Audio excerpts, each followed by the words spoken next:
அனைவருக்கும் வணக்கம். இன்னைக்கு ஒரு ஸ்பெஷல் ஐட்டம் மாட்டியிருக்கு நண்பர்களே.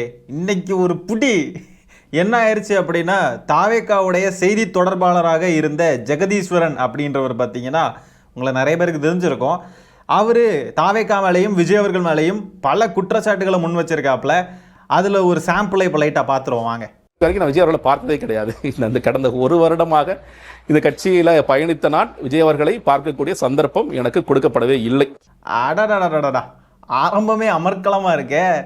விஜய் அவர்களுக்காக உழைக்கக்கூடிய செய்தி தொடர்பாளராக தாவேகாவுக்கு இருக்கக்கூடிய ஒரு நபர், அவரால் விஜயை கண்ணால் நேரில் பார்க்க கூட முடியலை அப்படின்றது எந்த கட்சியிலையாவது இப்படி நடக்குமா? அடப்பாவிகளா, என்னையா இது? பல முறை நான் தொலைபேசியில் கூப்பிட்டேன், அவர் ஃபோன் எடுக்கவே கிடையாது. அதற்கு பிறகு புஷியானந்த் அவர்களுக்கும் முயற்சி செய்து அவரும் ஃபோன் தலைவர் உங்களை உடனடியாக பார்க்கணும்னு சொல்றாருன்னா, சரிங்க ஓகேங்க டேட் சொல்லுங்க, நாங்கள் வர ரெடியாக இருக்கோம்.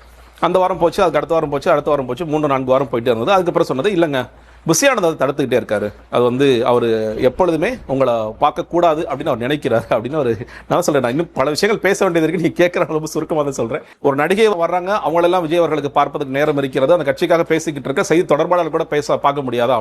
ஆரம்ப காலத்தில் இந்த கட்சியை விட்டு புஷியானந்த் எப்படி காலி பண்றதுன்னு ஜான் மிக தீவிரமாக வேலை பார்த்தார். இந்த திரைப்படத்துடைய இயக்குனராக ஜான் ஆரோக்கியசாமி இருக்கார். இந்த திரைப்படத்தோட முக்கிய கதாபாத்திரமாக அல்லது ஹீரோவாக புஷியானந்த் இருக்கார். அப்ப விஜய் தாவேகா கட்சியில பாத்தீங்கன்னா கெஸ்ட் ரோல் தான் பண்றாருங்கிறீங்க.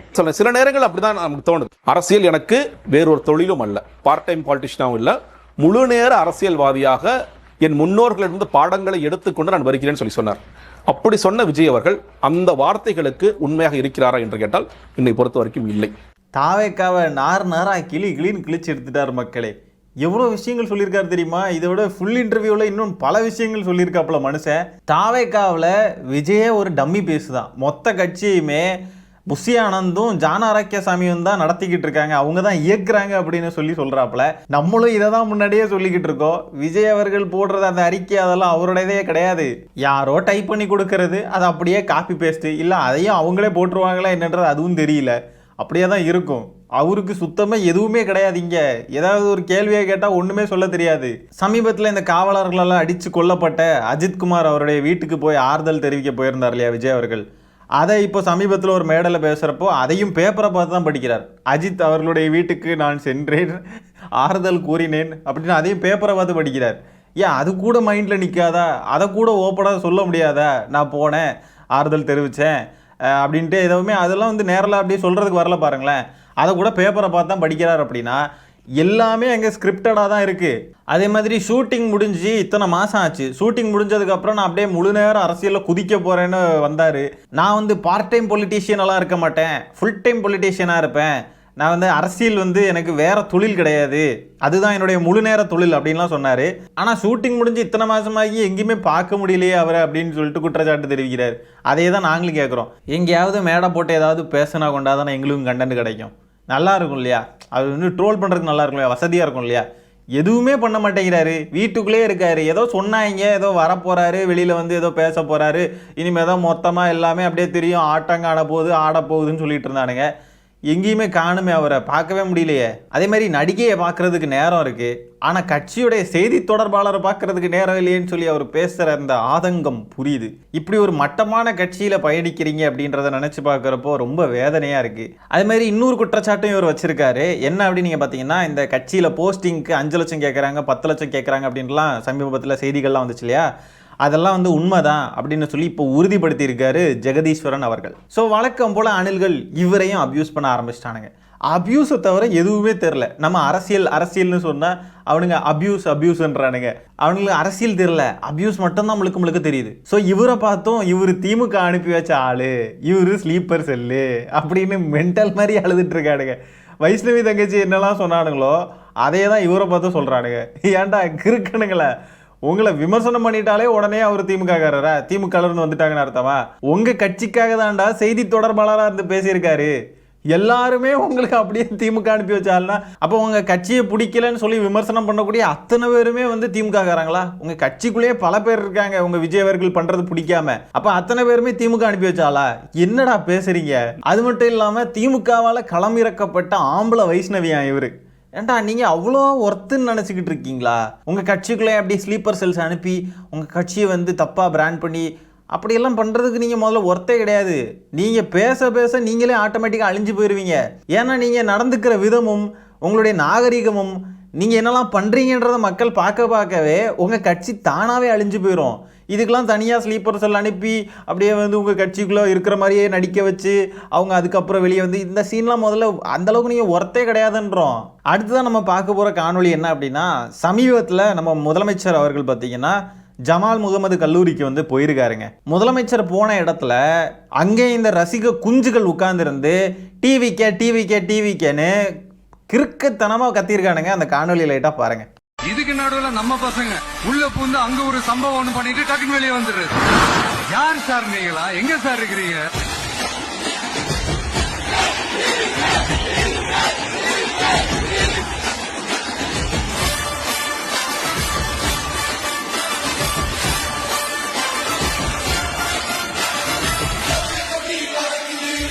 அதாவது அணில்களா, ஒரு பொது இடத்துல பேசிக்கான சில டீசன்சியை வந்து கடைபிடிக்கணும். உங்களுக்கு பிடிக்காத ஒரு கட்சி மீட்டிங் நடக்குது அப்படின்னு சொன்னாலோ, இல்லை உங்களுக்கு பிடிக்காத ஒரு தலைவர் வராங்க, இல்லை உங்களுக்கு பிடிக்காத ஒரு நபர் வராங்கன்னு சொன்னாலோ, அவங்கள நீங்கள் கடக்க வேண்டிய சுச்சுவேஷன் வருது, இல்லை அவங்கள நீங்கள் பார்க்க வேண்டிய சுச்சுவேஷன் வருதுனாலும் நீங்கள் வந்து உங்கள் பாட்டுக்கு கடந்து போயிடணும். அவங்க முன்னாடியே போய் நின்றுக்கிட்டு நீங்கள் வந்து உங்கள் கட்சி பேரை சொல்கிறது, உங்கள் தலைவர் பேரை சொல்லி கத்துறது, கூச்சல் போடுறது, இதுக்கு பேர் முழுக்க இம்மெச்சூரிட்டி. இப்போ எங்களுக்கெல்லாம் வந்து நாம் தமிழரை பிடிக்காது, தாவிகாவை பிடிக்காது, இவங்களெல்லாம் பிடிக்காது. ஸோ அதுக்காக இப்போ பொதுக்கூட்டம் போடுறாங்க, இதெல்லாம் போடுறாங்கன்றப்ப அந்த கூட்டத்துக்குள்ளே போய் நின்றுட்டு திமுகன்னு கத்திக்கிட்டு வர முடியுமா? நல்லா இருக்குமா? முதல்ல அது ஒரு டீசெண்டான ஒரு அப்ரோச்சாக இருக்குமா? முதல்ல நீங்கள் இப்படி கத்துறதுனால ஒரு பிரோஜனம் இருக்குன்னு சொல்லிடுங்க பார்ப்போம். இதில் ஏதாவது கெத்து இருக்கா? இதில் என்ன இருக்குது? இதில் எப்படிடா கெத்துன்னு முதல்ல எப்படிடா சொல்லுவீங்க? உங்களுடைய அறிவின்மையை தான் அங்கே வந்து நீங்கள் வெளிக்காட்டுறீங்க. இதை பார்க்குறப்ப மக்கள்லாம் என்ன நினைப்பாங்க? என்ன இவனுங்க அறிவில்லாதவனுங்க மாதிரி பிஹேவ் பண்ணிகிட்டு இருக்கானுங்க அப்படின்னு தான் தோணும். மாணவர்கள்லாம் மாணவர்கள் மாதிரி நடந்துக்கணும். தேவையில்லாத வேலைகள்லாம் இந்த மாதிரி பார்க்கக்கூடாது. ஏற்கனவே இப்படி தான் கர்ச்சீஃப் எடுத்து காட்டினானுங்க 3 பசங்க, 3 பேரையும் பிடிச்சி கொண்டு போயிட்டாங்க காவல்துறையிலேருந்து. அதே மாதிரியே இப்போ இந்த சம்பவம் 2வது ஆட்டு நடக்குது. இவனுங்களையும் பிடிப்போம், சீக்கிரமாக செய்தி வரும். இதனால் பாதிக்கப்பட போகிறது என்னமோ உங்களுடைய வாழ்க்கை தான். இதையும் அந்த கட்சியில் இருக்கக்கூடிய யாருமே இதை கண்டிக்கலை. இது இப்படி பண்ணாதீங்க, இது வந்து நம்ம என்கரேஜ் பண்ணக்கூடாது அப்படின்னு சொல்லி அதை வந்து கண்டிக்கிறத விட்டுக்கிட்டு இப்படி பண்ணிட்டாங்க, பசங்க சம்பவம் பண்ணிட்டாங்க அப்படின்னு சொல்லி அதை என்கரேஜ் பண்ணி அணில்களை தூண்டி விட்டு கடைசியில் அவனுங்களுடைய லைஃபும் கெரியரும் தான் பயங்கரமாக பாதிக்கப்படும். இதனால எல்லாம் இந்த மாதிரி முதலமைச்சர் வரப்போ டிவிக்கேன்னு கத்துறதுனாலையோ, உங்கள் கொடி எடுத்து காமிக்கிறதுனாலையோ அது வந்து அரசியல் ஆகிடாது.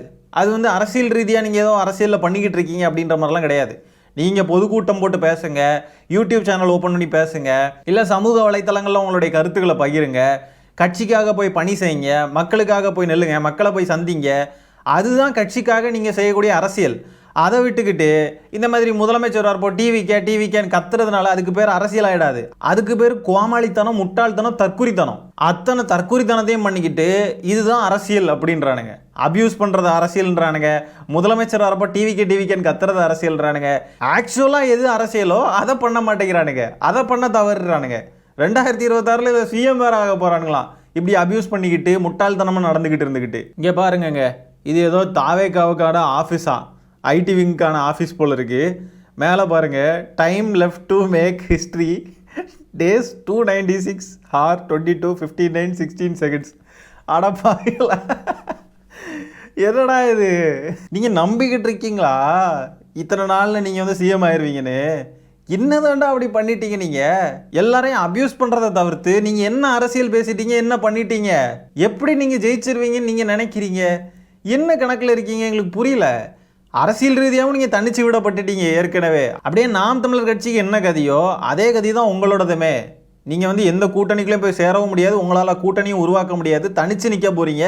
உங்களுக்கான ஓட் பேங்க்கும் வந்து அந்தளவுக்கு வராது. இந்த இடத்துல நீங்கள் என்ன கணக்கில் நீங்கள் வந்து சிஎம் ஆயிருவீங்க அப்படின்லாம் நினச்சிக்கிட்டு இந்த மாதிரிலாம் பண்ணிக்கிட்டு இருக்கீங்க.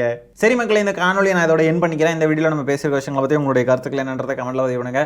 வீடியோ பிடிச்சிருந்தா ஒரு லைக் தட்டி விட்டு 4 பேருக்கு ஷேர் பண்ணுங்கள். முக்கியமாக நம்ம சேனலை சப்ஸ்கிரைப் பண்ணி வச்சுக்கோங்க. மீண்டும் இன்னொரு காணொலியில் சீக்கிரமாக உங்களை சந்திக்கிறேன். அது வரைக்கும் டடா பை, டேக் கேர்.